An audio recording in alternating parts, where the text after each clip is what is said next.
La nuit transfigurée de Anne-Theresa de Kersmaker, je l'ai dansée à 2 reprises, avec quelques années d'écart entre les deux. Et je garde vraiment un très très bon souvenir de ces 2 moments, autant en studio que sur scène. Les personnes qui nous ont fait travailler étaient vraiment très bienveillantes, très chaleureuses, très généreuses. Et le nombre de danseurs étant peu élevé, en fait, l'atmosphère lors des répétitions était assez calme et assez intime. Ce qui m'a en fait beaucoup plu, je me suis sentie assez à l'aise dans ce groupe et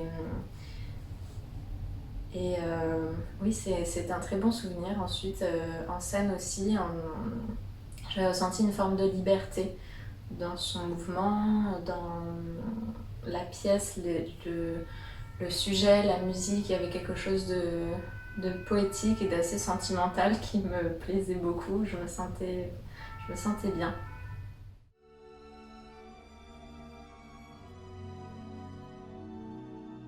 C'est vrai que j'ai un souvenir particulièrement marquant. Euh, C'est-à-dire que donc, j'avais un costume qui m'arrivait mi-cuisse, une petite robe ou une petite jupe. Et donc dessous j'avais mon sous-vêtement perso et une slogie, donc une grosse culotte qui permettait de finir la robe, finir la tenue quoi. Et en fait, donc à un moment du ballet, on a une partie d'ensemble où on fait des portées qui s'appellent les Rodins, en hommage à une gravure de Rodin dont on s'était inspiré Anne-Theresa pour sa chorégraphie. Et donc ça consistait, les filles, nous étions allongées au sol, les hommes debout face à nous. On se tendait les bras mutuellement et puis on sautait pour arriver avec les tibias sur leurs épaules. Donc voilà, dans cette position qui faisait écho à Rodin. Et de ça, on dégoulinait sur l'homme pour revenir au sol et puis le refaire, puisqu'on le faisait 3 fois de suite.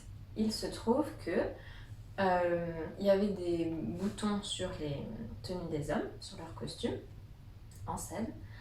Et en fait, une fois, donc ma culotte, ma slogie, l'élastique s'est accroché dans un des boutons de mon partenaire en descendant. Et en fait, ça a tiré sur la culotte, ça a complètement déchiré la culotte. Et je me suis retrouvée voilà, avec ce drôle de sentiment sur la scène de l'Opéra Garnier, qui était assez improbable, que je ne suis pas prête d'oublier. Donc heureusement, je crois que j'ai été la seule à être au courant que ça s'était produit sur le moment. Et puis j'ai pu me changer relativement rapidement pour poursuivre le ballet.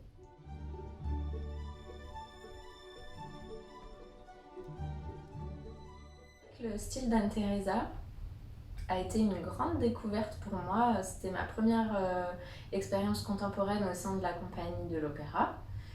Et donc j'ai eu beaucoup de découvertes, par exemple sur tout ce qui est au niveau du travail de l'approche du sol.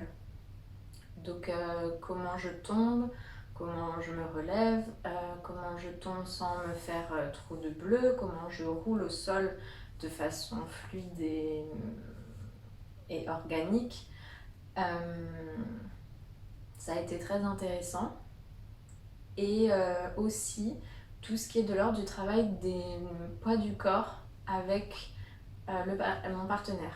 Donc voilà, comment on s'écoute mutuellement, comment on crée quelque chose de fluide. C'est vrai que j'avais un duo particulièrement où je devais sans cesse tomber et puis me relever, mais c'était parfois moi qui étais maîtresse de mon poids, parfois lui. Et donc ça a été une harmonisation un petit peu à trouver, à explorer, et qui a été après très très agréable à vivre sur scène en fait.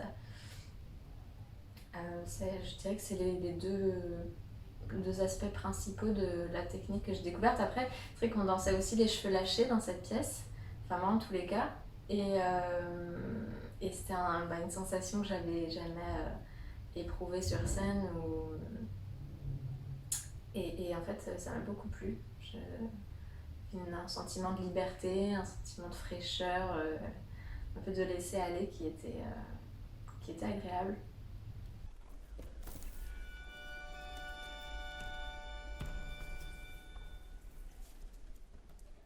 Je trouve que c'est génial que l'opéra soit présent sur internet, que des ballets soient retransmis pour le public, même si les spectacles n'ont plus lieu dans les théâtres actuellement à cause du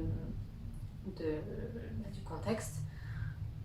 Je trouve que c'est une excellente chose et j'en suis vraiment ravie.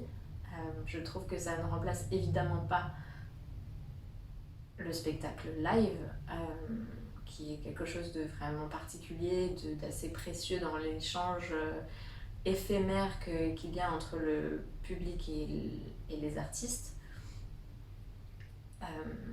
Mais actuellement, on n'a pas beaucoup d'alternatives et je trouve